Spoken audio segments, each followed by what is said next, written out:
Selamat datang kembali di pembahasan mendalam kita. Hari ini kita fokus ke bab yang krusial banget dari The First 90 Days, Michael Watkins. Bab 2 ya, mempercepat pembelajaran Anda. Penting sekali nih kalau Anda baru mulai di peran kepemimpinan baru. Jadi misi kita kali ini menggali gimana sih cara belajar yang paling efektif, paling efisien gitu di masa-masa awal yang genting ini. Tepat. Dan belajar di sini bukan cuma nyerap info pasif aja ya. Ini tuh sebuah investasi. Investasi strategis. Tujuannya, ya biar Anda lebih cepat nyampe ke titik impas. Momen di mana Anda udah mulai kasih kontribusi nyata. Bukan cuma, anak baru lagi. Watkins kan nyoroti contoh Chris Bagley tuh, yang langsung aja pakai cara lama di tempat baru, tanpa paham konteks. Nah, itu bahaya laten kalau gagal belajar dulu. Oke, menarik. Kenapa sih ngebut belajar ini sepenting itu? Banyak yang mikir kan banyak tekanan buat langsung action gitu. Nah, justru itu jebakannya. Penulis nyebutnya imperatif aksi. Dorongan untuk buru-buru bertindak. Padahal belum paham betul situasinya. Ini salah satu, hambatan belajar yang paling umum. Oh, learning disability gitu ya maksudnya? Iya, betul. Hambatan lain.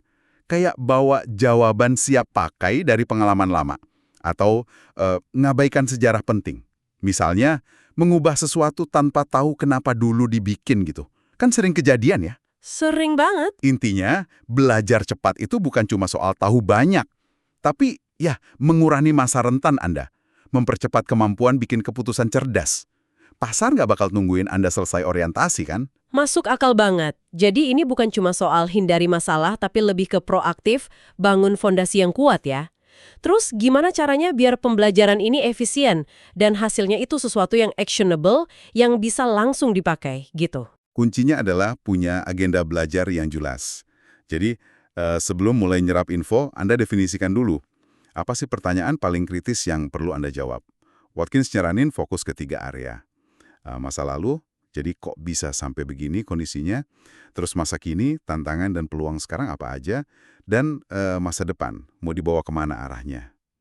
Ini bantu banget buat filter informasi yang masuk nanti. Oke, jadi nggak asal minum dari selang pemadam kebakaran informasinya ya, harus ada filternya. Terus sumber informasinya dari mana aja nih? Pasti bukan cuma laporan keuangan aja kan? Oh jelas, bukan cuma data keras. Justru informasi lunak soal strategi, soal kapabilitas tim, budaya, politik internal, itu sama pentingnya. Bahkan seringkali lebih krusial loh. Artinya, Anda perlu ngobrol sama banyak orang. Bukan cuma atasan atau tim langsung Anda aja. Buku ini menekankan pentingnya bicara ke berbagai level. Maksudnya gimana tuh berbagai level? Ya, mulai dari staf garis depan, mereka yang paling tahu realita lapangan, terus fungsi pendukung, kayak SDM, legal, keuangan, yang paham sistemnya.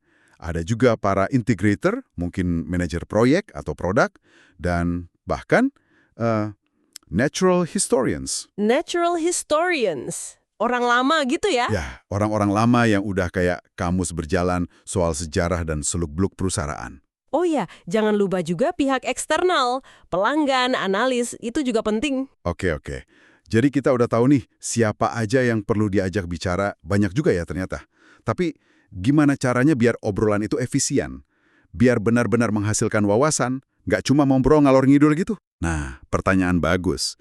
Disinilah struktur jadi penting banget. Watkins nawarin satu teknik yang menurut saya jitu banget. Ajukan 5 pertanyaan kunci yang sama persis ke setiap anggota tim langsung Anda. Satu-satu, dalam pertemuan 4 mata. 5 pertanyaan yang sama persis. Apa aja tuh pertanyaannya? Intinya seputar, tantangan terbesar organisasi sekarang apa? Kenapa tantangan itu muncul? Peluang terbesar yang belum dimanfaatin apa? Terus, apa yang diperlukan buat manfaatin peluang itu? Dan yang terakhir, kalau Anda ada di posisi saya, fokus utama Anda apa? Wah, kebayang sih. Dengan pertanyaan yang sama, jadi bisa langsung bandingin jawabannya ya. Mana yang mirip, mana yang beda. Jadi nggak bias sama orang pertama yang ngomong, atau yang paling vokal gitu. Cerdas. Tepat sekali.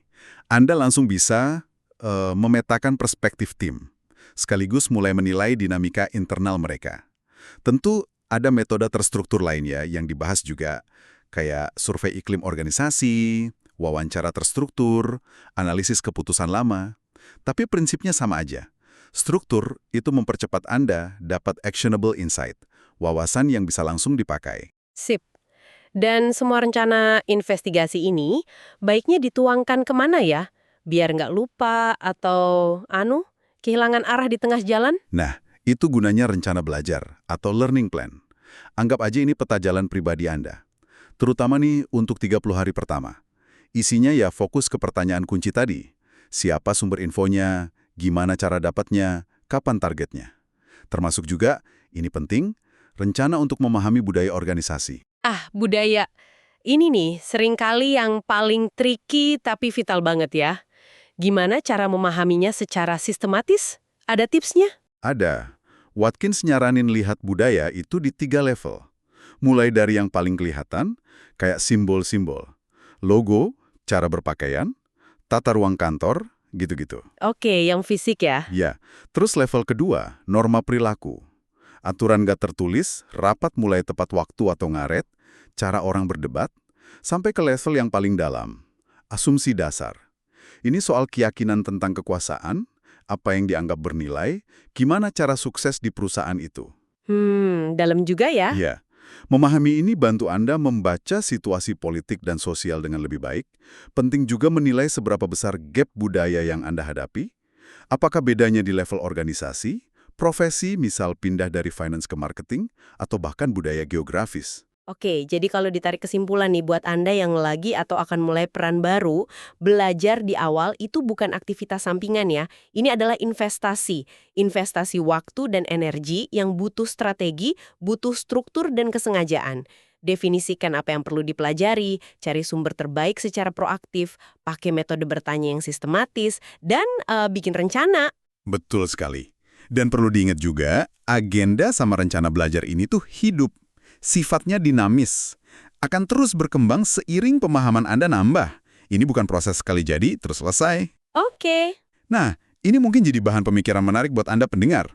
Setelah Anda berhasil nih ngumpulin begitu banyak informasi dan wawasan yang berharga, terus gimana caranya Anda memilah, memutuskan mana prioritas utama yang harus segera ditindaklanjuti, biar bisa bangun momentum positif di awal. Wah, pertanyaan yang bagus banget untuk direnungkan lebih lanjut. Terima kasih sudah menyimak pembahasan mendalam kita kali ini. Sampai jumpa di sesi berikutnya ya.